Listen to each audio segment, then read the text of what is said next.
अस्सलामुअलैकुम dear students, एक नई वीडियो के साथ मैं आपके सामने हाजिर हूँ।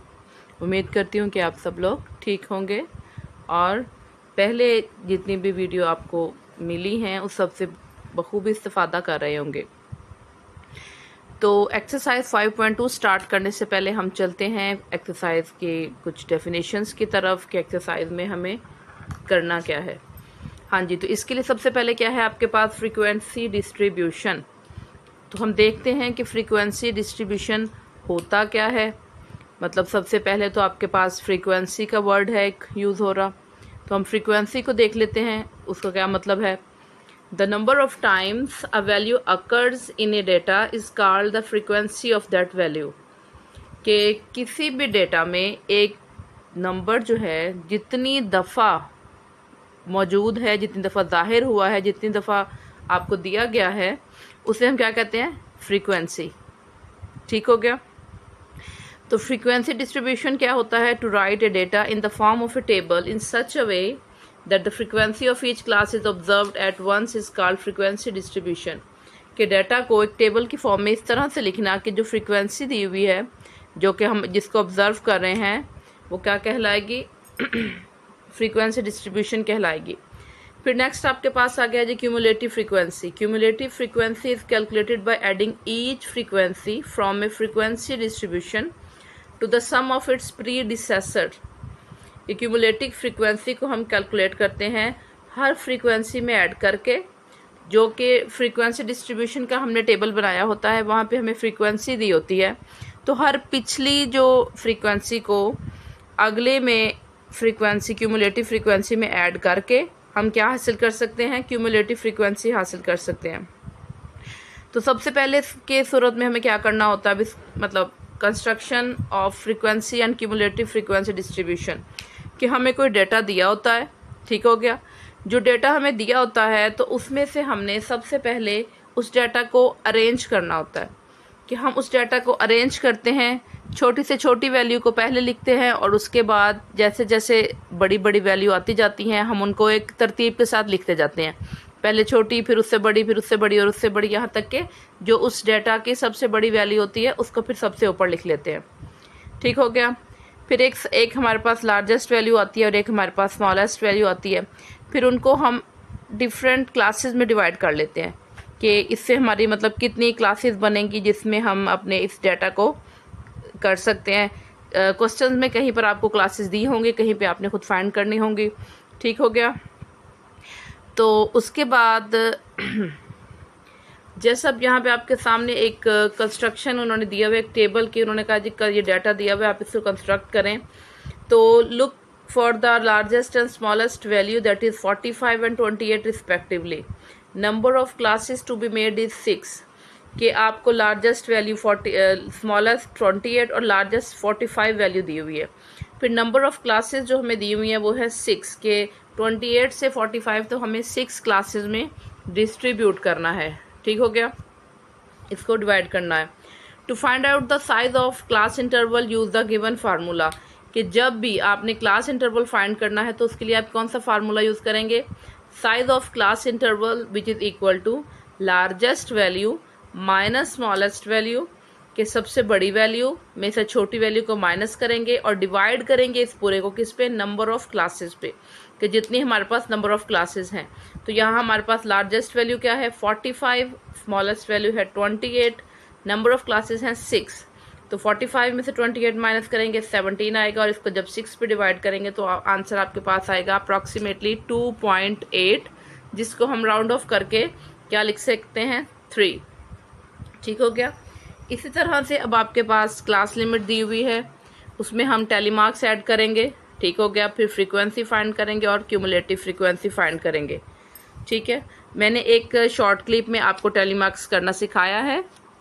ठीक है, तो आप टैली मार्क्स वहाँ से सीख सकते हैं। यहाँ पर मैं आपको क्वेश्चन में दोबारा इसके बारे में बता देती हूँ। टैली मार्क आप इस तरह से लेते हैं। अब ये देखिए, आपने जो क्लास लिमिट सबसे पहले देखें, इसमें क्लास लिमिट क्या है, 28 से 30। हमने इनके दरमियान 3 का डिफरेंस रखना है। कितना डिफरेंस रखना है, हमने 3 का डिफरेंस रखना है। 28 से स्टार्ट करेंगे और 30 तक चलेंगे, 28, 29 और 30। अब आपने देखना ये है कि 28 से लेकर 30 तक जितने नंबर्स हैं, ऊपर आपके पास जो डाटा दिया हुआ है उसके अंदर जितने भी नंबर्स हैं उनको आपने क्या करना है, लिख लेना है। अब जैसे यहाँ पर टैली मार्क्स के साथ हम उन नंबर को लिख रहे हैं, ये आपके पास एक ग्रुप आ गया जो कि 5 नंबर्स का एक ग्रुप होता है। इसी तरह ये आपके पास दूसरा ग्रुप आ गया, ये भी वही 5 नंबर का एक ग्रुप होता है। और उसके बाद आपके पास फिर अगेन कितने आ गई हैं, 4 लाइन्स आ गई हैं। ठीक हो गया। तो ये आपके पास अब कितना आ गई फ्रीक्वेंसी, 14, और इसकी क्यूमुलेटिव फ्रीक्वेंसी कितनी है, वो भी 14 है, क्योंकि इसकी कोई भी प्रीवियस फ्रीक्वेंसी नहीं है, इसलिए ये भी 14 ही रहेगा। इसके बाद 31 से लेकर 33 तक देखेंगे, ये आपके पास 5 और 4 9 है। अब 9 में जब आप प्रीवियस फ्रीक्वेंसी ऐड करेंगे तो ये क्या बन जाएगा, 23, और ये आपके पास क्या निकलेगी, क्यूमुलेटिव फ्रीक्वेंसी। इसी तरह से बाकी सबको बारी बारी लेते जाना है, और एंड पे फ्रीक्वेंसी को आप सम कर लेंगे तो आपके पास क्या आ जाएगा जी, टोटल अमाउंट के कितने नंबर आपके पास इसमें गिवन है। इसी तरह से ये नेक्स्ट एग्जांपल है। अच्छा, उसके बाद आपके पास ग्राफ ऑफ फ्रीक्वेंसी डिस्ट्रीब्यूशन आ जाएगा। ये नेक्स्ट एग्जांपल भी सेम इन्हीं लाइंस पे है, इसको हम आसानी से आप कर सकते हैं। और इसके बाद आपके पास ग्राफ ऑफ फ्रीक्वेंसी डिस्ट्रीब्यूशन आ जाएगा कि अब फ्रीक्वेंसी डिस्ट्रीब्यूशन के ग्राफ को आप किस तरह से शो कर सकते हैं। तो एक आप इसको हिस्टोग्राम से शो कर सकते हैं और एक आप इसको फ्रीक्वेंसी पॉलीगन से शो कर सकते हैं। तो ये आपके पास हिस्टोग्राम आ गया, और सॉरी पॉलीगन का ग्राफ आ गया। ऊपर ये हिस्टोग्राम का है और ये नीचे आपके पास 2 पॉलीगन के ग्राफ आ गए हैं। एक में आपको मिड पॉइंट्स दिए होंगे और इसमें आपको मिड पॉइंट्स दिए होंगे, और इसमें आपके पास क्लास बाउंड्रीज गिवन होंगी। ठीक हो गया। तो यहाँ से इसी तरह आपके पास एग्जाम्पल नंबर 2 है। The detail of distances travelled daily by the resident of a locality are given below. Construct a histogram and frequency polygon for the following frequency table. अब यहाँ पर आपके पास डिस्टेंस जो है ट्रैवल किया है कितने में, किलोमीटर्स में, वो गिवन है 1 to 8 किलोमीटर, 9 to 16, मतलब हमारे पास क्लास लिमिट दी हुई है। फिर नंबर ऑफ पर्सन, इसको हम क्या बोलते हैं, फ्रीक्वेंसी, कि कितने पर्सन आपके पास मौजूद हैं पर्सन। ठीक है। अब इसके साथ हमने करना क्या होगा, अपने ग्राफ बनाने के लिए, जबकि पॉलीगन का जब ग्राफ होगा तो उसमें हमें क्लास बाउंड्रीज चाहिए होंगी। ठीक हो गया। अब क्लास बाउंड्री कैसे बनती है, ये जो आपके पास डिस्टेंस, ट्रैवल डिस्टेंस दिया हुआ है, या फिर कह लें क्लास लिमिट दी होती है, इसमें 1 में से 0.5 आपने माइनस करना होता है, और जो 8 है इसमें आपने 0.5 प्लस कर देना है। मतलब ये इसकी लोअर बाउंड्री है, ये इसकी अपर बाउंड्री है। तो लोअर में से आपने 0.5 माइनस करना है और अपर में 0.5 प्लस कर देना है। तो ये आपके पास क्या बनेगा, 0.5 माइनस 8.5। ठीक हो गया। इसी तरह से बाकी सारी हम क्लास बाउंड्रीज निकाल लेंगे। ठीक है।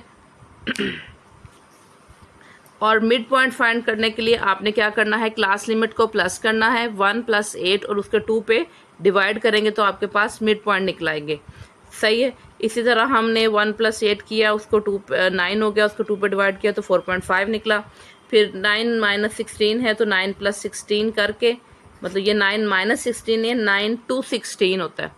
तो अब जब हमने बाउंड्रीज मिड पॉइंट निकालना है तो हमने 9 में प्लस कर देना है 16 और फिर 2 पे डिवाइड करेंगे तो 12.5 हो जाएगा। और इसी तरह से ये सारा हम कर लेंगे और एक दफ़ा इसको हम शो कर देंगे पॉलीग्राफ के पॉलीगन के ऊपर, जिसमें हमें मिड पॉइंट्स चाहिए, और उसके बाद फिर हिस्टोग्राम में हमें क्लास बाउंड्रीज चाहिए। तो इसके साथ ही फिर अब हम चलते हैं अपने एक्सरसाइज की तरफ। ठीक हो गया। अब यहाँ पर है जी आपके पास, the following data display the number of draws of different categories of bonds, के हमें बॉन्ड्स की डिफरेंट कैटेगरीज दी हुई हैं। अब हमने करना क्या है, construct A frequency distribution and cumulative frequency distribution for the above data, कि हमने एक तो फ्रीक्वेंसी डिस्ट्रीब्यूशन निकालनी है और क्यूमुलेटिव फ्रीक्वेंसी डिस्ट्रीब्यूशन निकालनी है with 7 classes of equal size of class interval 10, के 7 क्लासेस का ये डेटा है जिसमें क्लास इंटरवल आपके पास क्या गिवन है, 10 गिवन है। ठीक हो गया। तो अब हम आते हैं अपने क्वेश्चन की तरफ।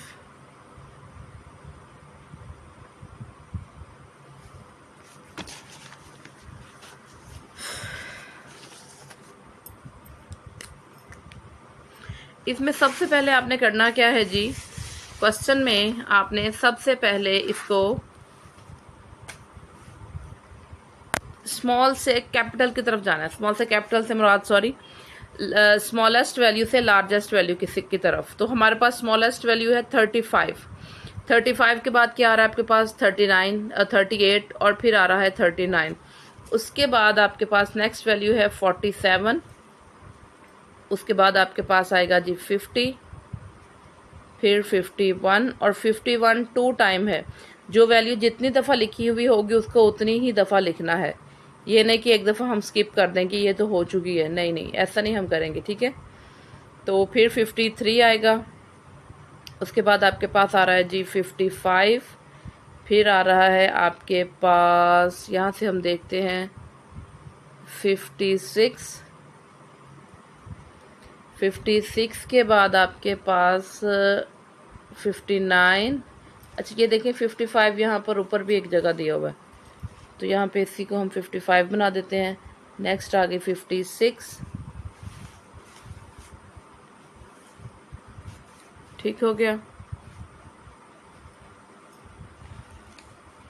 ये आपके पास 56 है। उसके बाद हमारे पास और क्या आ गया जी, 56 के बाद हम देखते हैं, अब हम 60s की तरफ जा रहे हैं। 56 के बाद हमारे पास 59 है और 59 के बाद आ गया जी आपके पास 60। 60 के बाद हम लिख रहे हैं 62, क्योंकि यहाँ पे देखिए कहीं पे 61 तो नहीं दिया हुआ जी, 62 दिया हुआ है हमें, हम 62 लिख लेते हैं। और 62 के बाद आपके पास क्या आता है 63। तो देखते हैं यहाँ पे 63 गिवन है या नहीं। नहीं जी, यहाँ पे 63 गिवन है, 63 आ गया। अब हम 64, ये आ गया 64। फिर नेक्स्ट आपके पास 65 भी है और उसके साथ 66 भी है, 67 भी है और 67 के बाद 68 आता है, 68 भी गिवन है। 69 पे देखते हैं कि यहाँ पे कहीं 69 दिया हुआ है, 69 भी है और ये 70 भी है। अब 70 हम देखते हैं कितने टाइम है, 1 2 एंड 3 टाइम आपके पास 70 ही दिया हुआ है, ठीक हो गया जी। तो 3 टाइम 70 है। 70 के बाद हम काउंट करेंगे 71 को, 1 टाइम आ गया 71 और जी, ये बस मुझे लगता है 1 टाइम ही 71 आ गया। नेक्स्ट आपके पास क्या होगा 72 होना चाहिए, देखते हैं 72 हमें गिवन है या नहीं। नहीं जी, 72 नहीं है हमारे पास। फिर 71 के बाद 72 नहीं है। अब हम देखते हैं 73,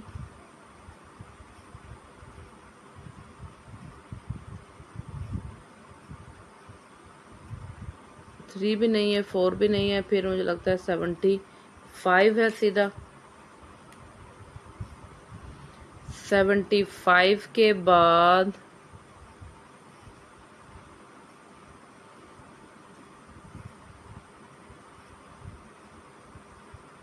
79 है हमारे पास। 79 के बाद आपके पास जी 80 है, 80 है और 80 के बाद आपके पास 81 है, फिर 80, 81। अच्छा यहाँ पे एक 78 है, 79 हम यहाँ कर लेते हैं क्योंकि ये 78 गिवन है हमारे पास। तो कोई चीज़ स्किप ना हो, ये माइंड में रखिएगा, क्योंकि इस तरह के नंबर में इसलिए इसको पहले अरेंज कर लेते हैं क्योंकि बाद में डाटा को लिखना निस्बतन आसान हो जाता है। अच्छा जी, हमने क्या क्या लिख लिया 80, 81। 81 के बाद इस लाइन में देखते हैं 83 और 85 है। इधर ऊपर देखते हैं मज़ीद कोई 83 85 आ गया, 83 85 86 यहाँ पे हमारे पास 2 टाइम है।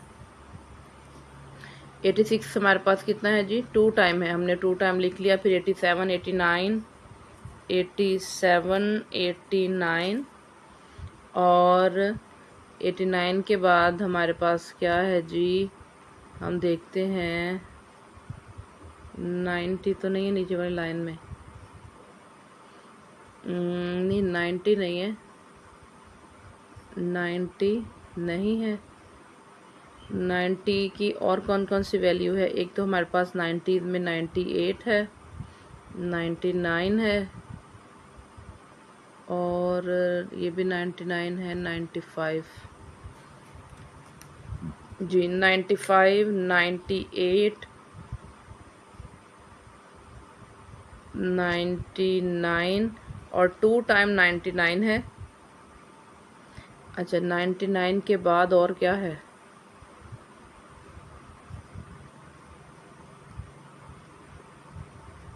हमने 89 लिखा हुआ है ना, हाँ जी लिखा हुआ है 99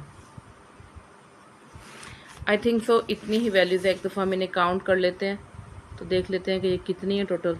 1 2 3 4 5 6 7 8 9 10 11 12 13 14 15 16 17 18 19 20 21 22 23 24 25 26 27 28 29 30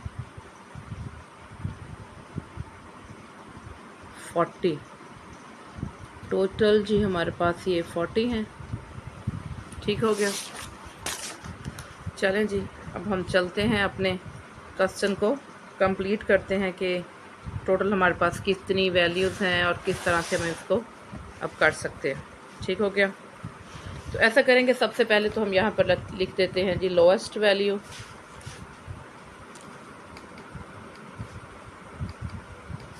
ये है जी हमारे पास 35। फिर हम लिखेंगे जी लार्जेस्ट वैल्यू, ये है जी 99। क्लास इंटरवल है आपके पास 10, मतलब इनके दरमियान का जो डिस्टेंस है वो कितना है, साइज़ ऑफ क्लास इंटरवल कह लें। साइज़ ऑफ क्लास इंटरवल आपके पास कितना आ गया जी, 10 आ गया साइज़ ऑफ क्लास इंटरवल।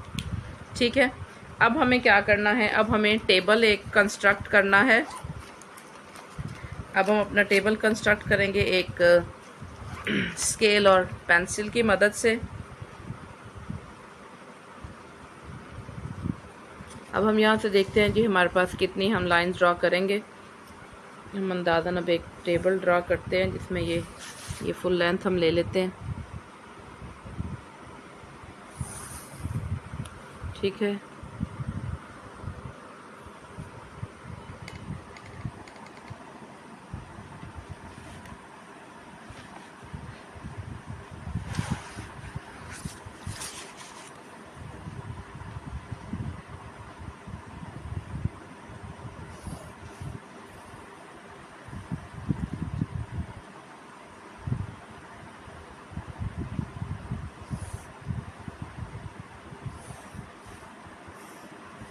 इसमें हम 4 डाल लेते हैं ना अपने ब्लॉक्स।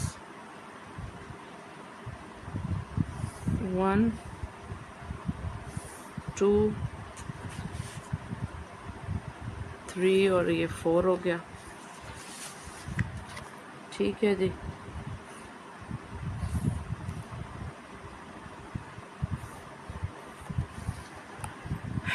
एक पे हम सबसे पहले जी क्या लिखेंगे, हम अपने इस पे लिखेंगे क्लास इंटरवल्स। फर्स्ट वाले पे हम लिखेंगे क्लास इंटरवल्स।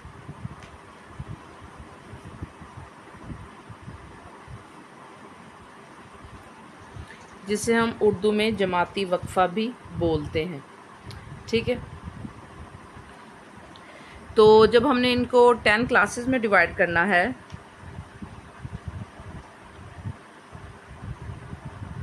अच्छा, अब हमने देखना ये है कि इनके दरमियान 10-10 का डिस्टेंस होना चाहिए। जिसको हम स्टार्ट करेंगे 35, चूँकि हमारे पास स्टार्टिंग पॉइंट है तो 35 से स्टार्ट करेंगे, और इस बात का ध्यान रहे कि 35 आपने इसके अंदर काउंट करना है। तो 35, 36, 37, 38, 39, 40, 41, 42, 43 एंड 44। अब आप ये नहीं कहेंगे कि जी 45, नो नो नो, 44 तक, क्योंकि हमने एक इंक्लूड करना है। और अगला जब हम लेंगे तो यहाँ से हम कहाँ से लेंगे, 45 से। 45 से हम ये लेंगे 54 तक। इसी तरह 65 से हम लेंगे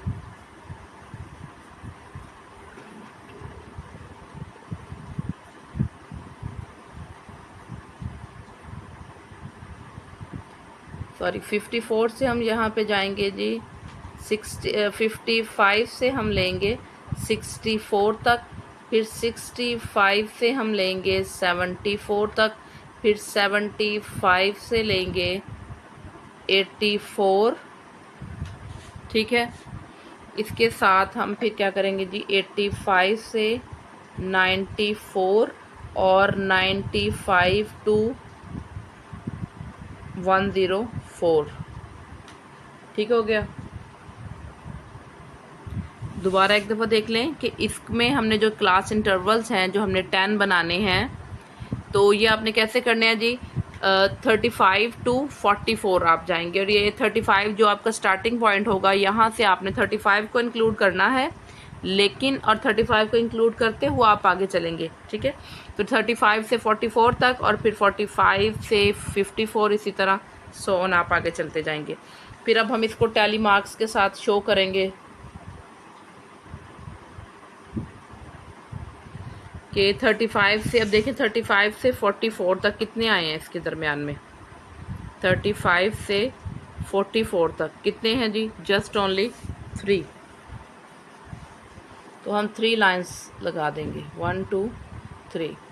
ठीक हो गया। और इस यहाँ पे हम इस अपनी फ्रीक्वेंसी लिखेंगे,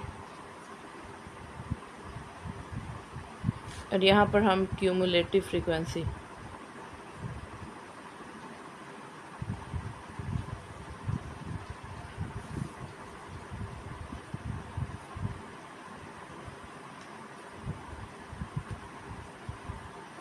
ठीक है, तो 35 से 44 आपके दरमियान में कितने आ रहे हैं, 3। तो क्यूमुलेटिव फ्रीक्वेंसी भी 3 ही होगी। नेक्स्ट अब आपके पास है 45 टू 54। 45 टू 54, अब यहाँ से देखें जी 45 से 54 के दरमियान में कितने आ रहे हैं, 1 2 3 4 और 5। ठीक है, तो नेक्स्ट आपके पास कितना क्या बनेगा, टैली मार्क्स 1 2 3 4, ये 5, ये पूरा एक ग्रुप बन गया, ये 5। अब क्यूमुलेटिव फ्रीक्वेंसी के लिए 3 में हमने 5 ऐड करना है, तो ये क्या आ गया आपके पास, 8। ठीक हो गया। इसी तरह नेक्स्ट आपके पास है 54 से 64 तक। अब 1 2 3 4 5 6 7 8 8 आ रहे हैं हमारे पास। नेक्स्ट 1 2 3 4 5 6 6 7 और 8, और 8 में जब हम 8 जमा करेंगे तो क्या हो गया जी, 16। ठीक है, इसी तरह अब हम 65 से 74 के दरमियान देखेंगे।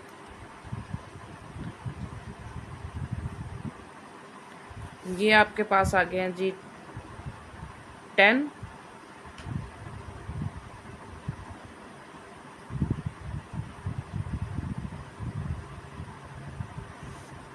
अच्छा जी, ये आपके पास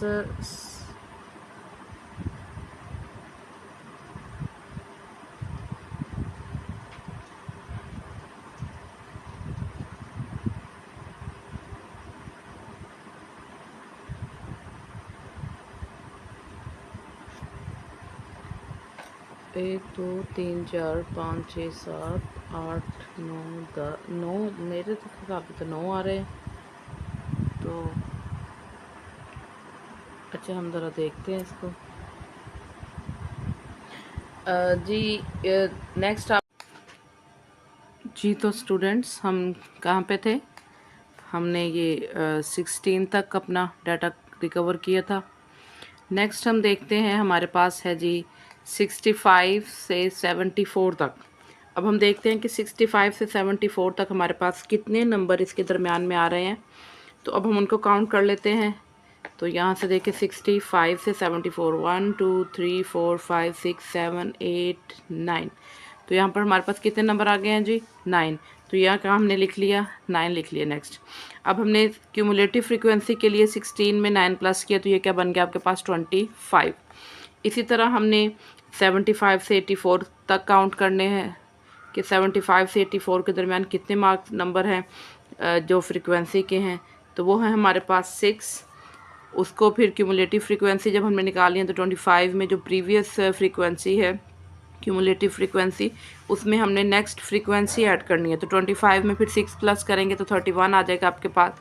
इसी तरह फिर हमने 85 से 94 तक हमने देखनी है फ्रीक्वेंसी कितनी है। वो है आपके पास 5 नंबर आ रहे हैं आपके पास, उनको हमने काउंट कर लेना है।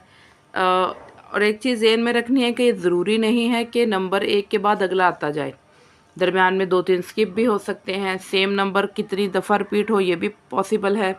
तो ये चीज़ कोई फ़िक्स नहीं है कि आपके पास एक ही नंबर आएगा और वो बार बार आएगा।